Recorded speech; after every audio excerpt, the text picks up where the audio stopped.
Everything looks good there, no problem. No problem there. No problem there.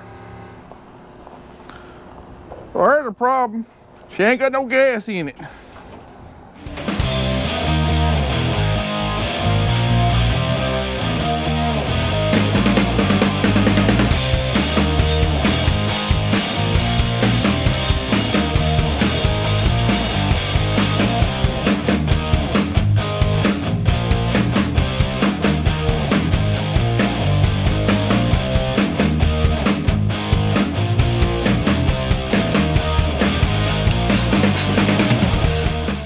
Yeah, that's the remainder of our poly that got forced out of the auger. I'm gonna see if I can get it out. Yeah, for those of you that run combines, I do not recommend these poly liners for your tubes and everything. They just don't last very long. I think this is my 3rd year on this, and see what happens. It wears through, then it starts forcing grain up under there, pushing it out, and then it can wedge on the auger, cause the slip clutch to go off like it did mine, and then eventually it's got to come out. Plus they're a pain in the butt to install. I just recommend going with some kind of stainless steel liner that will definitely last a lot longer, and you know, to me they're just not worth it. Now the poly wear shoes that go on the auger, I'm a big fan of those. They tend to last a long time, and they really decrease the amount of wear on your auger, and supposedly they lessen the power requirements to turn all these augers and stuff because the grain is sliding on slick plastic rather than steel. All right, got this thing serviced. Let's get some more corn out.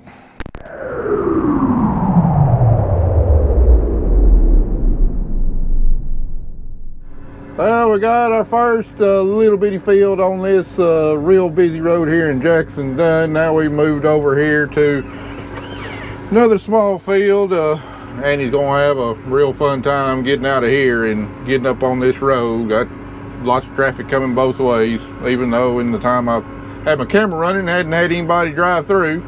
That's definitely going to change though. Get everything hooked up and ready to go. All right, we got done with all these little rinky-dink farms. Now we're ready to head on over to our farthest farm, the Baker Farm, and what's probably going to be the most fun move of the entire year. I absolutely despise going down Ashport Road. Super busy, windy, and almost no shoulders to pull off of. Gonna buckle that seatbelt first though.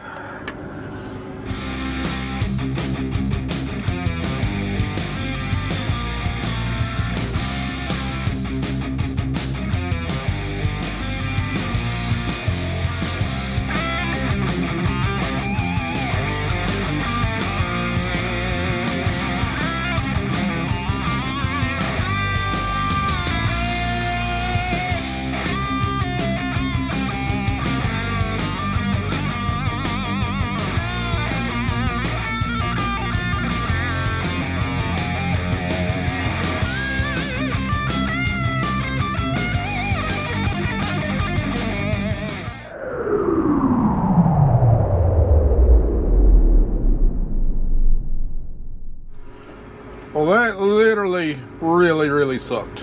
Not the worst drive I've ever had, but man, it's aggravating.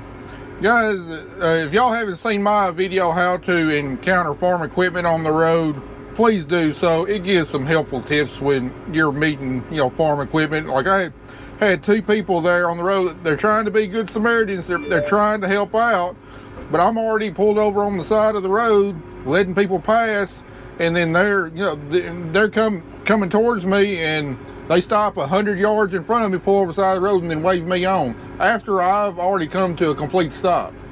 Do not ever do that. All you're doing is impeding the flow of traffic. You're not helping out at all. I know you're trying to, but that does not help out. Just approach farm equipment in a normal manner and be safe when you pass.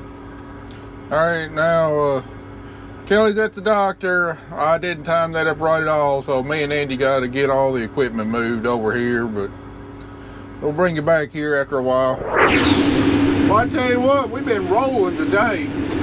We only like, I don't know, another 9 acres up here on Baker.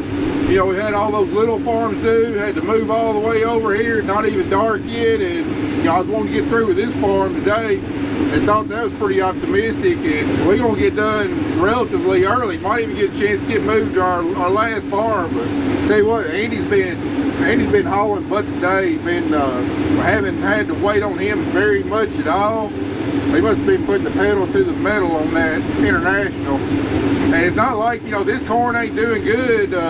We're on the very last of our Pioneer 1464, and you know, I've cut each of my decal varieties and my Pioneer, and decal did good, about what I expected, but Pioneer has actually surprised me. This 1464 has definitely got more top end than any of the decal varieties I planted this year. I mean, look, 265 down here. I mean, we're on a fair hill farm, you know, nothing special about it.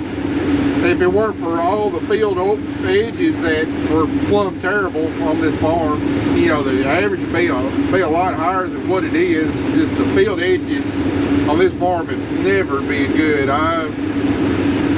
I'd probably be a lot better off. I bring that ripper up here and get these field edges, rip up some of those tree roots, and I know there's definitely a few compacted places in the other field around the edges. Yeah, this 1464, it's definitely got more top end from what I'm seeing this year than any of those decal, which kind of surprised me because some of them have won a lot of test plots in the past, especially like that 6744. So I'm definitely going to keep on playing Pioneer, but you know what we've seen in the past, you know, good year, Pioneer's definitely up there with the rest of them, if not maybe just a little better. But you get a tough year like we had last year, decal will definitely put an ear on, whereas your Pioneer might not put an ear on. So we're going to keep on spreading our risk management around, planting both of them.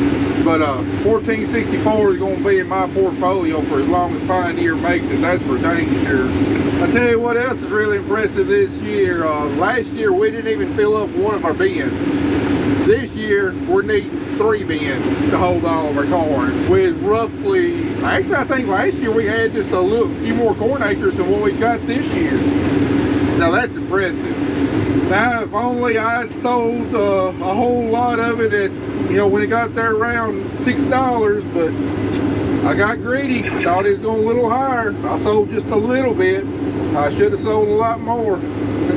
Now I'll just, if I get $5 for my corn, I will be ecstatic, and I don't see that happening unless I hold on to it till probably February or March, when the USDA realizes there's not as big of a corn crop in the US as what they think. But I'm gonna be kicking myself over my grain marketing on corn this year for quite some time.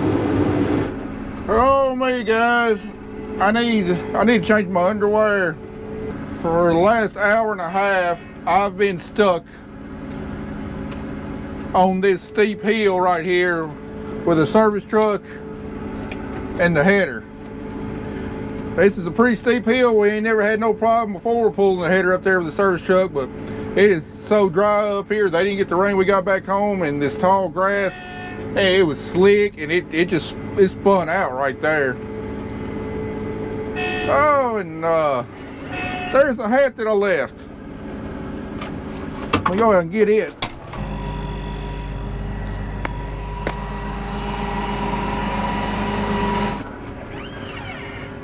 And a busy road, narrow road behind us. Man. And now there wasn't no backing back out onto the road and getting more of a running start. It just, you stuck. So luckily Kelly had her car here. She drove all the way back to the house, got my blue truck, and hooked it up to the service truck and was able to drag me up the hill. Man, it's so slick, the brakes just barely would hold the truck and header trailer on the hillside. That wasted a good hour and a half or so. We got like, I don't know, 6-7 acres in this field, and we'll be done for the day. Now this corn done dried on down a little bit, we can run a little bit higher ground speed. Come on, Kelly, kick her up a little notch. I'm ready to go home. I know it's getting late, but do either one of y'all have a problem with going ahead and moving equipment tonight? It sure is going to be a lot easier with just a little traffic on the road. Yeah, even though it's a little late, I would much rather do it right now than in the morning when I'm rushing to get to work. Kelly? What if I said no? Well, I guess your tractor will stay here, and then you get to drive it back. You get to drive it over there in the morning. So really, it's hey, we're moving equipment tonight, so I guess I'm going to unload and then take off, right? No, unload and then follow us over there in the blue truck. Pick me and Andy up, bring us back over. You go home. Is there any fuel in the service truck? Because I can see yellow. You got plenty, Kelly. Letting you know for tomorrow. All right, I'm gonna put y'all out front so y'all got a bird's eye view of the trip.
What you're looking at is our last field of corn, and I saved I don't know if I saved the best for last, but I definitely saved the quickest and easiest cutting for last. We got a nice 56 acre fairly square field here, long rows, only about 4.5 miles away from the grain bin, so Andy ought to be able to turn and burn real quick. Hopefully this is going to be some real good corn. This is a DCAL 69.99, and when I was looking at the ears, this 69.99 definitely had the fattest ears on it this year. So hopefully we're going to pull a lot of bushels off this farm. Although based on that other field of 69.99 that I cut, I think it's going to be real good. It's not going to be Pioneer 1464 good though. But this is the longest season corn that we planted. It's 119-day corn, and you can see there's still some green out there in the stalks, but moisture's not too bad, running looks like around 19-20%. But anyway, we're going to try and get this whole field done today, except for the variety plots that we're going to pull off first thing tomorrow morning. That's all 48, 49 acres we got to get done today. Shouldn't be a problem as long as we don't have any issues. Then tomorrow we'll get the variety plots done, and then we'll get started on that last 25 acres of custom cutting we got to do. But tomorrow morning might just have a different header on here. Might be swapping out headers with my buddy Jordan. They're running a 6-row header, which would be ideal for the plot work that I got to do, and give them a chance to run a bigger header on that big old 8250 they got, really see what the capacity of that combine is in corn. That is, if we can get the drive shafts to swap out without a whole bunch of work. Apparently Case changed the header drive shaft in on like the 40 or 50 series from a 540 shaft, which is what I got, to a 1000 shaft. So I thought that the headers would just hook and unhook right up, but apparently they won't. We're going to have to do something about the shaft end. Damn, didn't even make it all the way down here to the end, and I'm full. It's going to be that's a good sign. Today's a a pretty decent day. It's not our last day of harvest, and I'm not gonna say it's close to our last day, but we are on our last field. Supposedly Pioneer's supposed to come out tomorrow and do some not test plots but variety plots, see on just see how much the yield's going. But we're 95% of the way done. I did a little bit of mathing this morning, and in total we've got around 74 to 75,000 bushels, which is double what I hauled off this past December. And we're not done with this field. I'm on my third truck for the day, so that's another 3,000 on top of that 74, 75,000. We're looking pretty solid for the corn crop.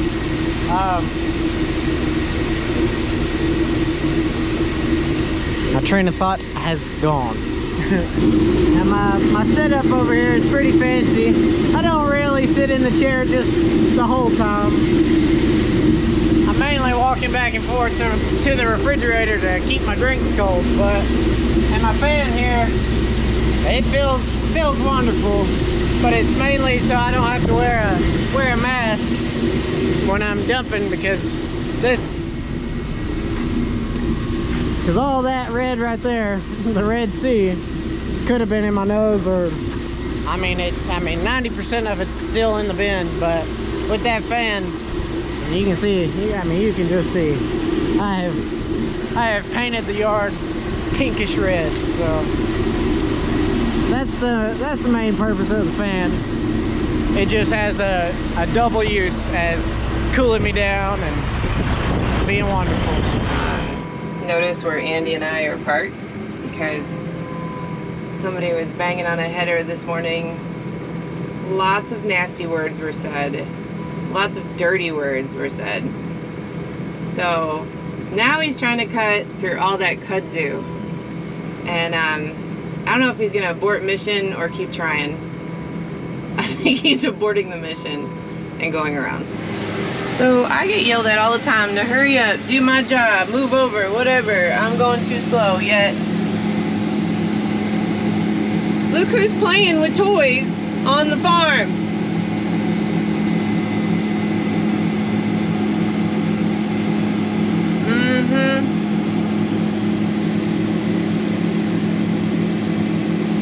I just want to get corn harvest done. All right, y'all see me backing out. No, I'm not doing an NCGA plot and just trying to hit the honey hole. I am doing plots though. I've got a product called BioWake. It's supposed to be some kind of biostimulant, or some kind of biological product that a guy wanted me to try at last minute, and we got a replicated plots right here, and started down at the other end with the empty bin. I thought I'd be able to make it, but no, I came up probably about 150 feet short from the end, and I'm about to spill over with probably about 310 bushels. And this is the untreated check. I mean, heck, I was reading 270, 280 on the yield monitor down through here. There's some stout corn in this field. It's probably going to be our highest average out of all of our fields. Not because this 6999's got a higher top end than 1464, but because it's just one large field and not in rows every 5 acres, bringing the average down. So anyway, we're gonna get these plots harvested, and I'll let you know what the results are. He told me go the other end. I go the other end, then he says I'm not gonna make it. Now, he's backing all the way up. What? Back it up, Terry.